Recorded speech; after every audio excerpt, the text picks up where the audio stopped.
नमस्कार दोस्तों and welcome to planet 4। Bharat के समर्थन में मालदीव की तरफ से जबरदस्त ऐलान। टमाटर आलू प्याज बंद होते ही लाइन पर आया मोइजू। दोस्तों, मालदीव में पिछले साल जब से सत्ता परिवर्तन हुआ है तब से वहां की राजनीति में भारत के प्रति एक अलग तरह का रुख देखने को मिल रहा है। मोहम्मद मोइजू की सरकार जो इंडिया आउट के नारे पर सत्ता में आई थी, उसका चीन की तरफ झुकाव और भारत के प्रति थोड़ा बैर रवैया वाली नीति अब वहां के लोगों को खटकने लगी है। वहां के लोगों को अच्छे से पता है कि भारत से ही हमें खाने पीने के लिए टमाटर प्याज आलू नमक के साथ साथ सैकड़ों सामान आते हैं। ऐसे में जिस तरह से भारत ने गेहूं प्याज जैसे खाद्यान्न वस्तुओं पर बैन लगाना शुरू किया, उसे देखते हुए मालदीव डर चुका है और अब तो विपक्षी पार्टियां भी मोइजू का खुलकर विरोध करने लगी हैं। बुधवार को मालदीव की दो प्रमुख विपक्षी पार्टियों ने मोइजू सरकार के इस भारत विरोधी रुख पर चिंता जाहिर की। वो खुलकर भारत के समर्थन में आ गई हैं और उन्होंने भारत को सबसे लंबे समय तक चलने वाला सहयोगी बताया। ये सब तब हो रहा है जब मोइजू सरकार ने हाल ही में चीन के एक जहाज को माले बंदरगाह पर रुकने की अनुमति दी थी। इस फैसले ने भारत में भी काफी चर्चा और चिंता को जन्म दिया। बाद में मालदीव सरकार की तरफ से सफाई देते हुए कहा गया कि चीन का जहाज वहां सिर्फ और सिर्फ ईंधन भरने और मेंटेनेंस प्रक्रिया के लिए रुका है।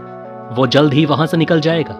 लेकिन फिर भी मोइजू सरकार ने चीन के जासूसी जहाज को अपने बंदरगाह पर रुकने क्यों दिया, इसे लेकर सवाल उठ रहे हैं।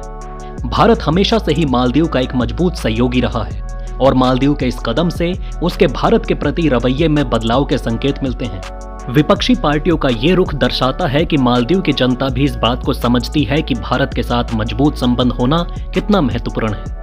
भारत ने हमेशा मालदीव की मदद की है, चाहे वो आर्थिक सहायता हो या फिर सुरक्षा संबंधी मुद्दों पर। मालदीव के लोग भारत से भावनात्मक तरीके से जुड़े हैं। हाल ही में पीएम मोदी पर मालदीव के मंत्रियों द्वारा की गई टिप्पणियों के बाद बढ़ते विवाद को देखते हुए मालदीव के टूरिज्म इंडस्ट्री ने भारत से माफी मांगते हुए कहा था कि भारत हमारे लिए सब कुछ है।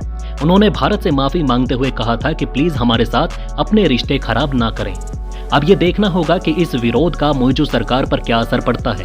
क्या मालदीव सरकार अपने रुख में बदलाव लाएगी या फिर वो अपनी मौजूदा नीतियों पर कायम रहेगी? इसका जवाब आने वाले समय में ही मिल पाएगा। लेकिन ये साफ है कि भारत और मालदीव के बीच संबंधों में एक नया मोड़ आ सकता है। आपको बता दें कि मालदीव के अंदर अब भारत के समर्थन में जोरदार तरीके से आवाज उठने लगी है। मालदीव की राजनीति में एक नया मोड़ आया है। वहां की दो प्रमुख पार्टियां, मालदीव डेमोक्रेटिक पार्टी और द डेमोक्रेट्स, हाल ही में एक प्रेस कॉन्फ्रेंस में मौजूदा सरकार के भारत विरोधी रुख पर चिंता जता चुकी है। उनका मानना है कि भारत को दरकिनार करने का रुख अपनाना मालदीव के लिए ठीक नहीं, खासकर तब जब भारत हमेशा से ही मालदीव का एक मजबूत सहयोगी रहा है। इस तरह के दमदार बयानों को सुनने के बाद अब राष्ट्रपति मोइजू की नींद खुलेगी। इस प्रेस कॉन्फ्रेंस में विपक्षी पार्टियों ने कहा कि देश के दीर्घकालिक विकास और प्रगति के लिए ये जरूरी है कि मालदीव सरकार सभी सहयोगी देशों के साथ मिलकर काम करे, यानी कि न केवल भारत बल्कि सभी देशों के साथ मिलजुल कर चलना चाहिए, जिससे मालदीव की तरक्की सुनिश्चित हो सके। उनका यह भी कहना था कि हिंद महासागर में स्थिरता और सुरक्षा मालदीव की स्थिरता और सुरक्षा के लिए भी अहम है। इसका मतलब ये है कि मालदीव की अपनी आंतरिक स्थिरता और सुरक्षा के लिए भी उसे अपने पड़ोसी देशों और अन्य देशों के साथ अच्छे संबंध बनाकर रखने होंगे। विपक्षी पार्टियों की तरफ से इशारों ही इशारों में यह बता दिया गया कि हिंद महासागर में चीन का दबदबा बढ़ता जा रहा है। ऐसे में चीन के साथ नजदीकी बढ़ाना मालदीव के लिए खतरा हो सकता है और कभी भी हमारे देश का वही हाल हो सकता है जो आज फिलीपींस का हो रहा है। वहां के विपक्षी पार्टियों को यह डर है कि कहीं इंडो पैसिफिक क्षेत्र में अमेरिका और चीन की लड़ाई में मालदीव न फंस जाए।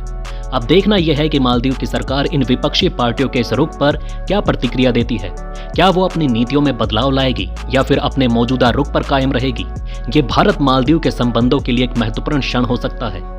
इस पूरे मामले से ये बात तो साफ है कि मालदीव में राजनीतिक गतिविधियां तेजी से बदल रही हैं और इसका असर न सिर्फ वहां की घरेलू राजनीति पर होगा बल्कि इसका असर क्षेत्रीय और अंतर्राष्ट्रीय स्तर पर भी देखने को मिलेगा। इन विपक्षी पार्टियों का मुख्य मुद्दा ये था कि मालदीव की वर्तमान सरकार का रवैया भारत विरोधी होता जा रहा है। उन्होंने इस बात पर जोर दिया कि किसी भी मजबूत और पुराने सहयोगी देश को नजरअंदाज करना मालदीव के हित में नहीं। एक अभिपक्षी नेता ने तो ये तक कह दिया कि सरकार की विदेश नीति ऐसी है जो मालदीव के लोगों के लिए नुकसानदेह साबित हो सकती है। उनका कहना था कि सरकार की नीतियां ऐसी हैं जो देश को दुनिया की एक बड़ी शक्ति से टकराने की दिशा में ले जा रही है, जो कि ठीक नहीं है। माना जा रहा है कि अगर मालदीव के राष्ट्रपति तुरंत भारत विरोधी रवैया नहीं छोड़ेंगे तो मालदीव और मालदीव के लोगों की रक्षा के लिए फिर पूरे देश में जमकर प्रदर्शन होगा। ऐसे हालात में इमरजेंसी भी लगाई जा सकती है। इस प्रेस कॉन्फ्रेंस में दोनों पार्टियों ने मिलकर काम करने की बात कही, जो कि मालदीव की राजनीति में एक बड़ी बात है। आपको बता दें कि मालदीव की 87 सदस्यीय संसद में इन दोनों पार्टियों के सांसदों की कुल संख्या 55 है, जो कि एक बड़ी संख्या है। ऐसे में अगर ये दोनों पार्टी चाहें तो सिर्फ 2 मिनट में ही मोइजू की सरकार गिरा सकते हैं। अब देखना यह है कि मालदीव की सरकार इस प्रेस कॉन्फ्रेंस और विपक्ष के इस रुख पर कैसे प्रतिक्रिया देती है। क्या वो अपनी नीतियों में कोई बदलाव करेगी या फिर अपने मौजूदा रुख पर कायम रहेगी?